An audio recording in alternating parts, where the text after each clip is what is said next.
ஈரோடு மாவட்டம் கோபியில் செங்கோட்டையன் செய்தியாளர்களிடம் பேசினார். அப்போது அவர் கூறுகையில், கோடநாடு கொலை மற்றும் கொள்ளை சம்பவம் குறித்து இபிஎஸ் சிபிஐ விசாரணையை ஏன் கோரவில்லை? ஓபிஎஸ்ஐ 3 முறை முதல்வராக்கிய ஜெயலலிதா இபிஎஸ்ஐ ஏன் முதல்வர் ஆக்கவில்லை? நான் முன்மொழியவில்லை என்றால் இபிஎஸ் முதல்வர் ஆகியிருக்க முடியாது. தன்னை முதல்வராக்கிய சசிகலாவையே கொச்சைப்படுத்தினார் இபிஎஸ்.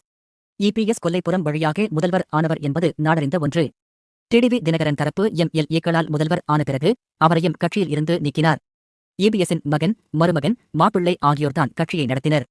ஒருவர் முன்னேற தன் காலில் நடந்து செல்ல வேண்டும். பிறரின் முதுகில் ஏறி சவாரி செய்யக்கூடாது.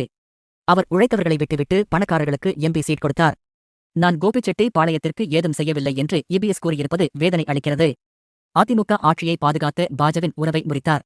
2031 வரை பாஜகவுடன் கூட்டணியே கிடையாது என்றார். ஓபிஎஸ் டிடிவி தினகரனை சந்திக்கவே தேவர் ஜெயந்தி விழாவுக்கு சென்றேன். பாஜகவினர்தான் என்னை அழைத்து பிரிந்தவர்களை ஒருங்கிணைக்கும் முயற்சியை செய்யச் சொன்னார்கள். சட்டமன்றத்தில் இபிஎஸ் பின்னால்தான் உட்கார்ந்திருந்தேன். என்ன குறை என ஒரு வார்த்தை கூட கேட்கவில்லை என்று அவர் கூறினார்.